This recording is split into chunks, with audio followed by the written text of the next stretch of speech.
अभी कुछ और एग्जांपल्स करते हैं, बैलेंस कैसे करनी है इक्वेशंस, उसके एक एग्जांपल लेते हैं। आपके पास एग्जांपल है, एल्यूमिनियम को हमने ऑक्सीजन के साथ रिएक्शन करवाई है, ठीक है, और क्या बना है हमारे पास, एल्यूमिनियम ऑक्साइड बन गया है। अब इसको बैलेंस करना है, ठीक है बेटा। तो अब ये देखो, हम सीधा डायरेक्ट मेथड लेते हैं। इसमें एल्यूमिनियम एक है, इसमें दो है, ठीक है बेटा। तो मैंने यहाँ पे 2 लगा दिया, ठीक है। अब यहाँ पे ऑक्सीजन 2 है, यहाँ पे ऑक्सीजन 3 है, ठीक है। तो मैंने यहाँ पे अगर 2 लगाया तो 2 3 जा 6, तो यहाँ पे 6 बनाने के लिए 3 लगा दिया मैंने, ठीक है बेटा। तो ये 6 यहाँ पे हो गया, 6 यहाँ पे हो गया, पर अब यहाँ पे कितना हो गया, एल्यूमिनियम 4 हो गया, यहाँ पे क्या है 2, तो इसको इरेज करके मैं यहाँ पे क्या लगा दूंगी 4। तो ये इक्वेशन क्या होगी, अब बैलेंस्ड होगी, ठीक है। एक और एग्जांपल इसी की तरह ले रहे हैं। अगर मैंने Fe को डाइल्यूट H2SO4 के साथ रिएक्ट करवाया, ठीक है, डाइल्यूट H2SO4 के साथ रिएक्ट करवाया, तो मेरे पास ये बन गया प्लस H2 बार आ गया, ठीक है बेटा। अब इसको मैंने करना है बैलेंस। इसमें Fe कितने हैं, 1, इसमें Fe कितने हैं, 2, तो इसको क्या करूंगी मैं, 2 से मल्टीप्लाई, यहाँ पे 2 लगा दिया, ठीक है बेटा। अब यहाँ पे H कितनी है, 2, यहाँ पे H कितने हैं, 2, ये बैलेंस है। अब यहाँ पे देखो S कितने हैं, 1, यहाँ पे कितने बेटा, ये इसके साथ मल्टीप्लाई होता है, होल ब्रैकेट के बाहर वाले साथ मल्टीप्लाई होता है, तो ये कितने, 3, तो इसके आगे मैं क्या लगा दूं, 3 लगा दिया मैंने, तो S कितने हो गए, 3। अब O कितने हो गए, 12 हो गए ना O, ये 4 है, 4 मल्टीप्लाई 3 12, और यहाँ पे कितने 12, ये बैलेंस हो गया। अब यहाँ पे देखो फिर से हाइड्रोजन कितनी आ गई, 3 मल्टीप्लाई 2 6 आ गई ना बेटा, और यहाँ पे हाइड्रोजन कितनी है, 2 है, तो यहाँ पे मैं क्या लगा दूंगी 3 मल्टीप्लाई 2। अब ऊपर वाली जो इक्वेशन है वो क्या है, बैलेंस्ड है, ठीक है बेटा।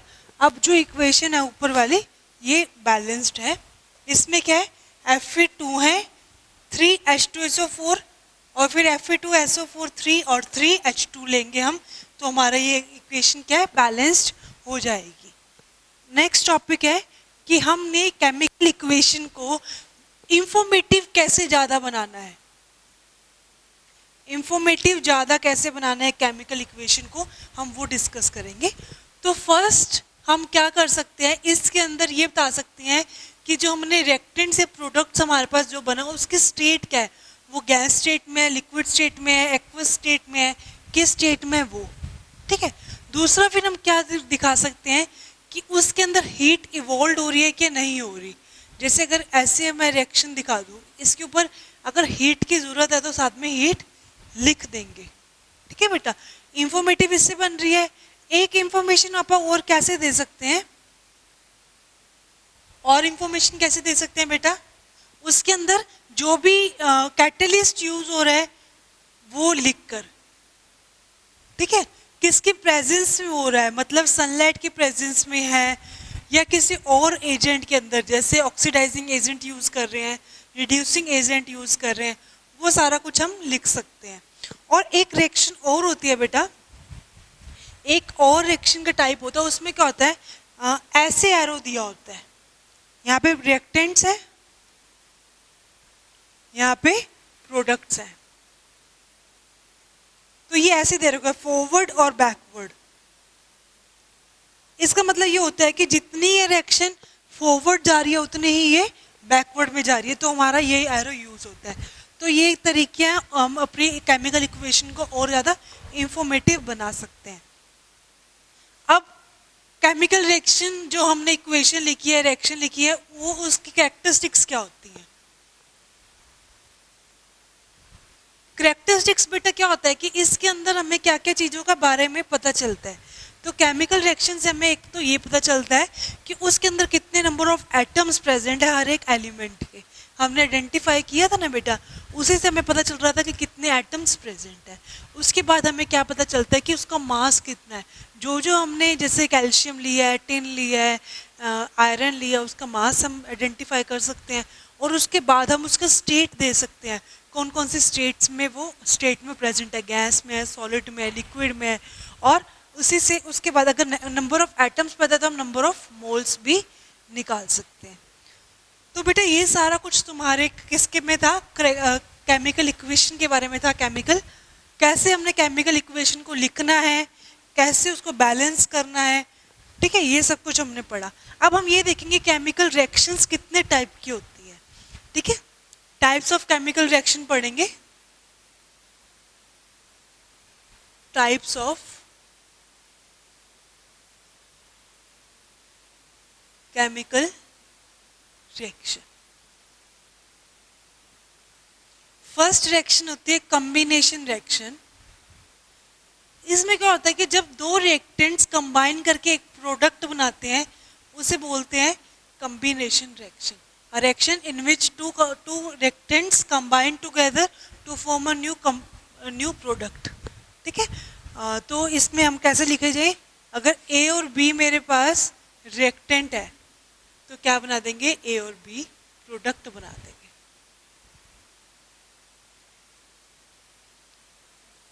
दो रिएक्टेंट्स आपस में मिलकर क्या बना रहे हैं, प्रोडक्ट बना रहे हैं।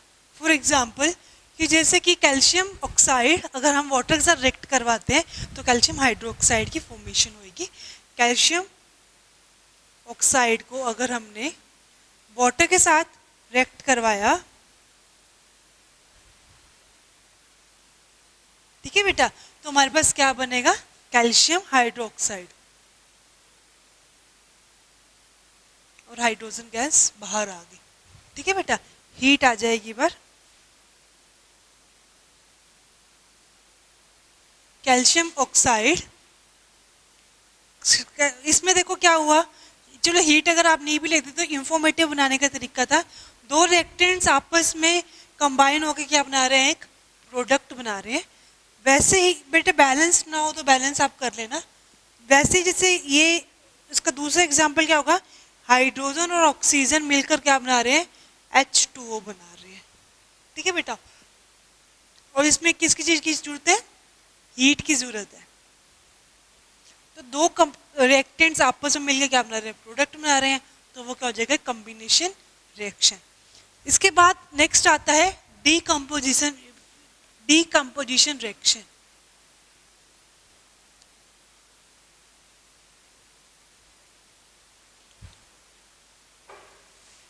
सेकंड आता है बेटा डीकंपोजिशन।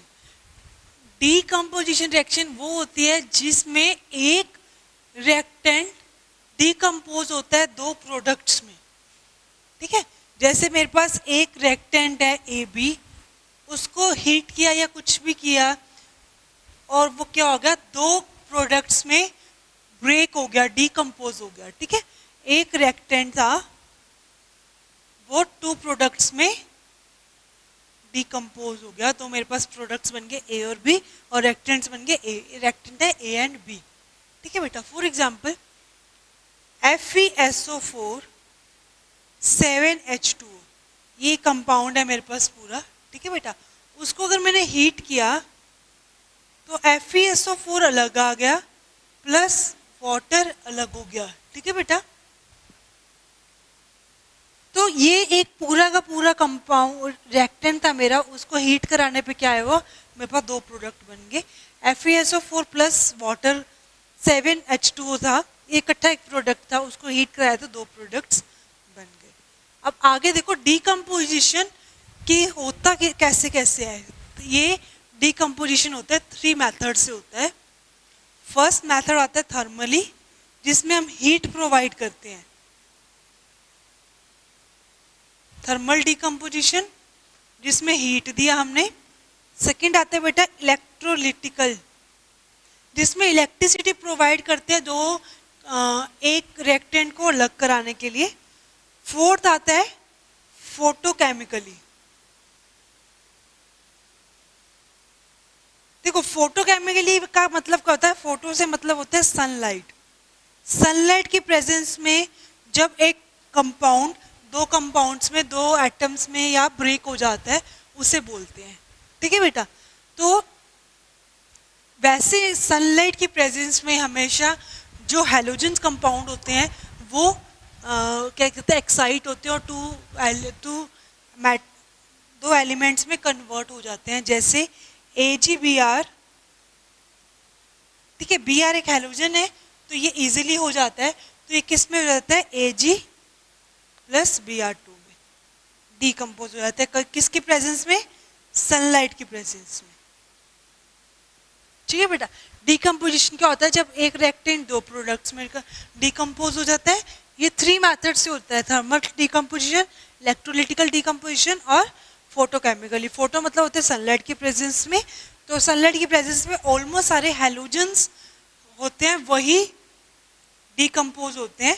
तो AgBr को सनलाइट की प्रेजेंस में हम करेंगे तो Ag और Br2 हमारा अलग हो जाएगा। बेटा इसके बाद आता है third method, that is displacement reaction.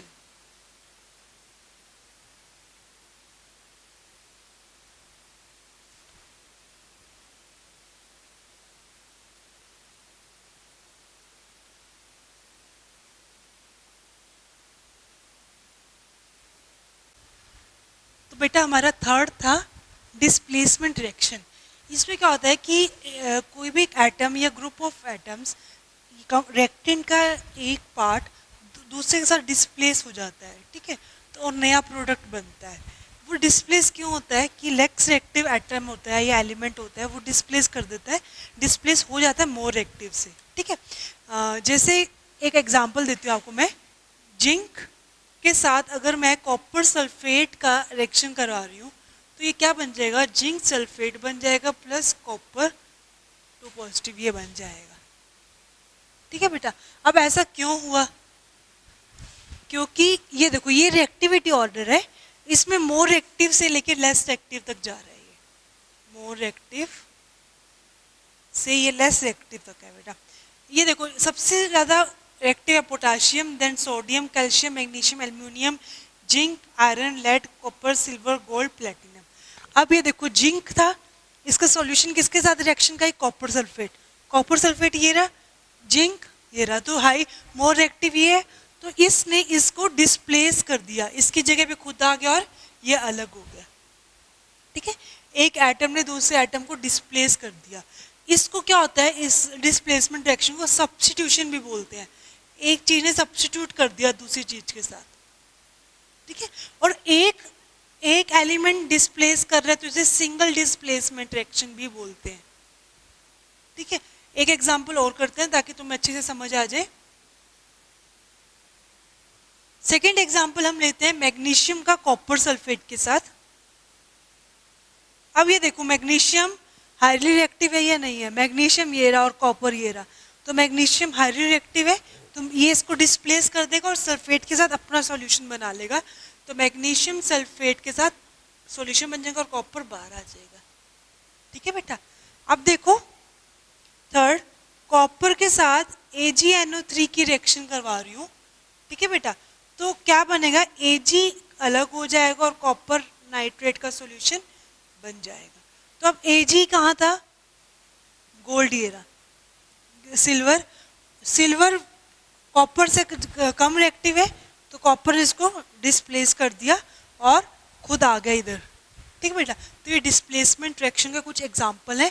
इसमें क्या होता है, एक दूसरे के साथ डिस्प्लेस हो जाती है। अगर जनरली देखना हो तो ABC, तो AC प्रोडक्ट बन जाएगा, B अलग हो जाएगा। ठीक है बेटा, तो ये सिंगल डिस्प्लेसमेंट रिएक्शन है। फोर्थ रिएक्शन आती है डबल डिस्प्लेसमेंट रिएक्शन।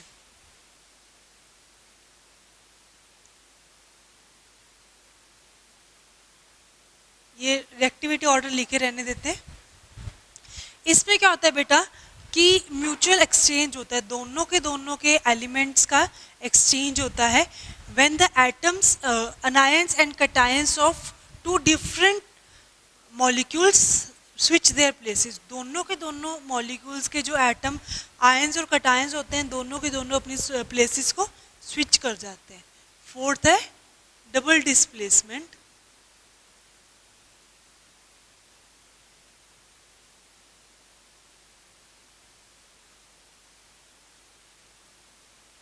जैसे जैसे ए और बी एक रिएक्शन में हमारे पास रिएक्टेंट है और सी और डी, क्या प्रोडक्ट बनेगा? ए सी और बी डी का बन जाएगा।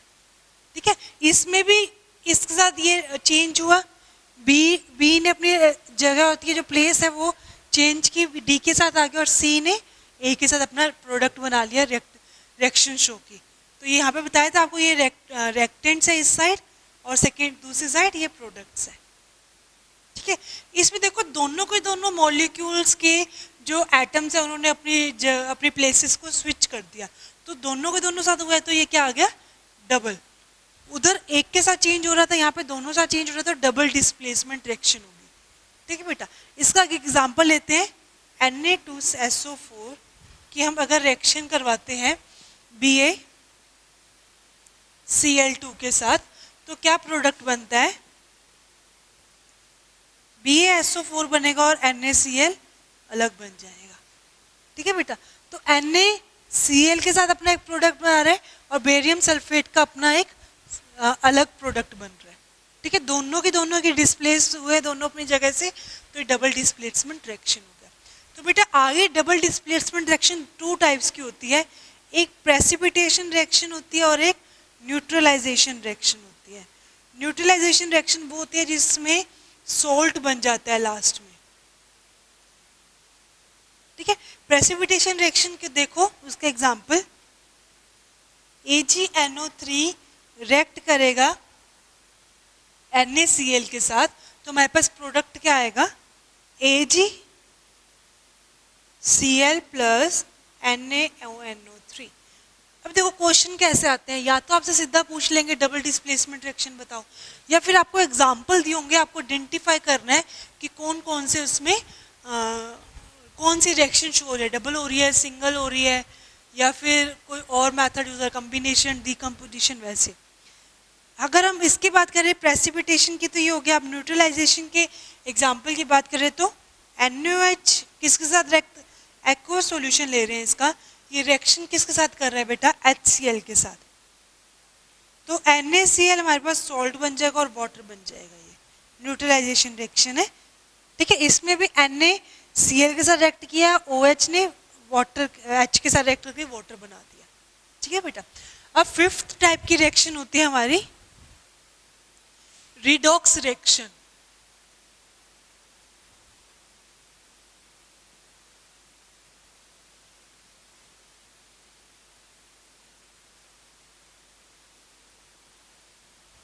देखो बेटा रिडॉक्स रिएक्शन क्या होता है?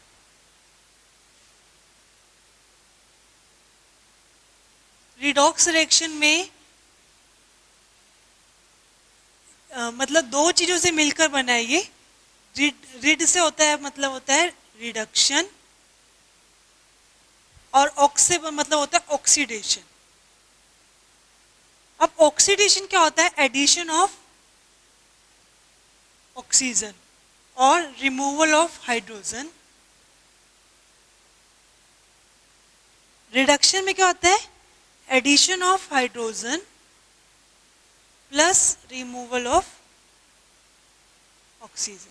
बेटा वैसे तो इसमें से एक ही चीज याद रखा करो, बस ऑक्सीडेशन में किसका है? एडिशन ऑफ ऑक्सीजन हो रहा है, इसमें रिमूवल ऑफ ऑक्सीजन हो रहा है। ठीक है बेटा, एक ही चीज याद रखना, ऑक्सीडेशन का हो गया, रिडक्शन का हो गया। अब इसके बाद देखो एक बात क्या आती है कि एक ऑक्सीडाइजिंग एजेंट्स होता है और रिड्यूसिंग एजेंट्स भी होता है। ऑक्सीडाइजिंग एजेंट्स और रिड्यूसिंग एजेंट्स। अब ये क्या होता है?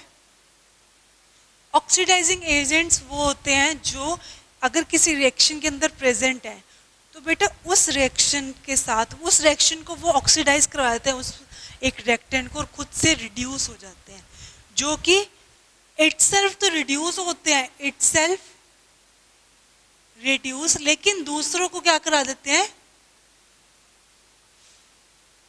लेकिन जो उसके अंदर जो एक प्रोडक्ट रिएक्टेंट प्रेजेंट है उसको ऑक्सीडाइज करा देते हैं। ठीक है, और खुद से रिड्यूस हो जाते हैं। वैसे ही ऑक्सीडाइज रिड्यूसिंग एजेंट क्या होते हैं? जो इटसेल्फ क्या होते हैं? रिड्यूस ऑक्सीडाइज होते हैं,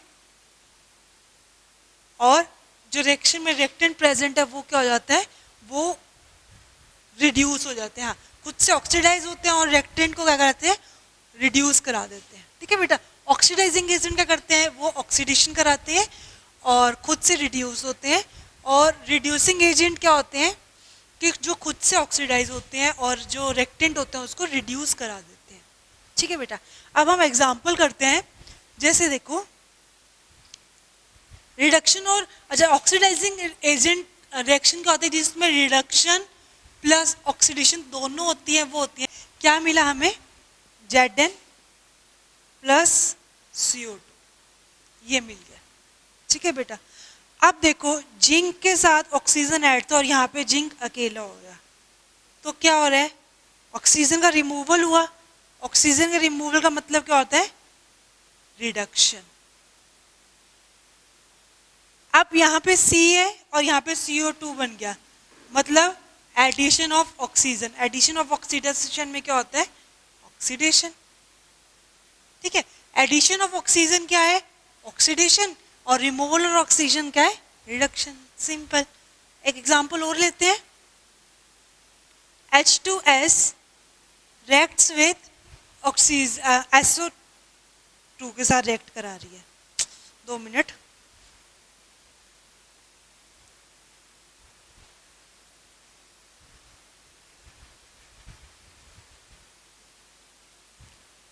H2S reacts with SO2 और क्या बन रहा है बेटा हमारे पास, S प्लस H2। ठीक है, अब देखो इस S से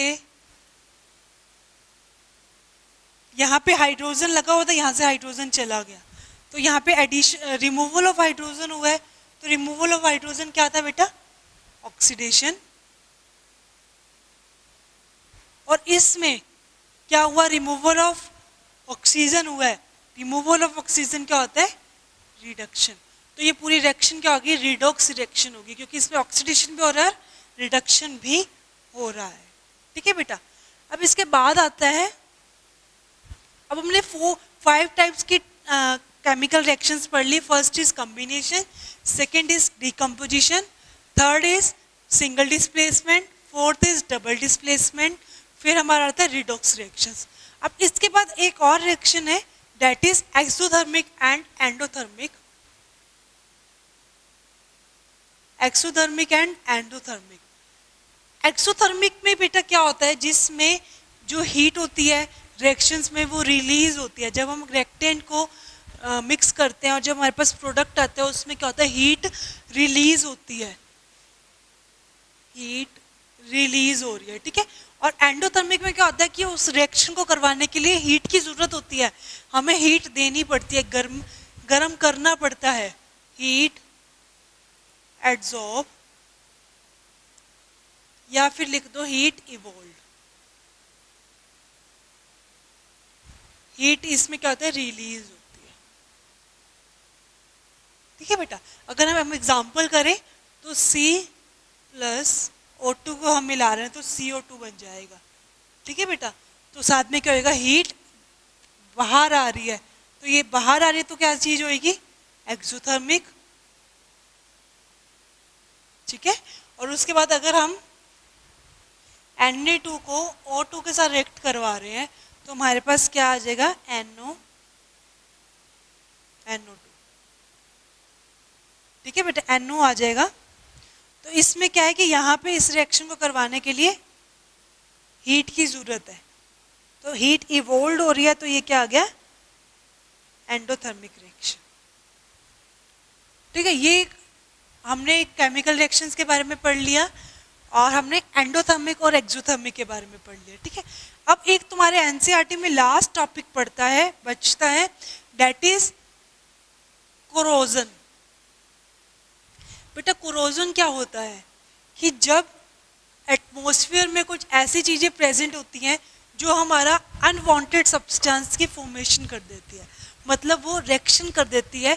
कब रिएक्शन होता है, जब हमारे एनवायरनमेंट में कुछ ना कुछ प्रेजेंट होता है, जैसे अलग अलग तरह की गैसेस प्रेजेंट होती हैं, एयर वो वाटर कंटेंट प्रेजेंट होता है, डस्ट प्रेजेंट होती है, वो क्या करती है कि हमारे कोई भी आसपास जितने भी मटेरियल्स पड़े होते हैं उसके साथ अपने आप से रिएक्शन कर देती है और उस चीज को क्या बनाता है, अनडिजायरेबल बनाती है। ठीक है, जैसे इसी का एक कोरोजन की एक टाइप है रस्टिंग ऑफ आयरन, जो कि बहुत ज्यादा देखने को मिलता है। रस्टिंग ऑफ आयरन क्या होता है बेटा, जब पड़ा पड़ा बाहर पड़ा होता है कोई भी लोहे की चीज, उसको रस्ट हो जाता है, वो किसके प्रेजेंस में होता है, जो एयर के अंदर वो प्रेजेंट होता है, मॉइस्चर प्रेजेंट होता है, वाटर ड्रॉपलेट्स प्रेजेंट होते हैं और ऑक्सीजन प्रेजेंट होती है, उससे वो जो आयरन होता है वो रिएक्ट करता है और अनवांटेड सब्सटेंस फॉर्मेशन हो जाती है। ठीक है, तो क्या कहते हैं कि इसको प्रिवेंट कैसे किया जाता है, तो इसको प्रिवेंट करने के 3 मेथड्स हैं। By applying oil, oil apply करके रख दो, ग्रीस अप्लाई करके रख दो बेटा, या फिर इसके ऊपर जिंक की कोटिंग कर दो, इसको गैल्वेनाइजेशन बोलते हैं, जिंक की कोटिंग करके रख दो। ठीक है बेटा, अब एक लास्ट टॉपिक पढ़ता है, वो है डेंसिटी। तुम्हारे एनसीईआरटी का लास्ट टॉपिक है वो डेंसिटी। इसमें क्या होता है कि जैसे तुम्हारे कोई खाने वाला मटेरियल है, फूड मटेरियल है, वो कभी कभी ओपन रह जाए या उसके अंदर कोई एयर की इंटरप्शन हो जाए, ठीक है, तो उसमें क्या होता है कि उसकी रिएक्शन हो जाती है, तो वो सारी की सारी चीज़ क्या हो जाती है, डिस्ट्रॉय हो जाती है। पैकिंग करने वाली, जैसे अब के मौसम में रेनी मौसम जब आता है तब वो बड़ी बड़ी चीज़ भी उसके अंदर वाटर चला जाता है, तो कई कई बार माइक्रोबियल ग्रोथ हो जाती है, या फिर वो पड़ा पड़ा ही सारा का सारा अनवांटेड बन जाता है। ठीक है बेटा, तो उसे रेंसिडिटी बोलते हैं।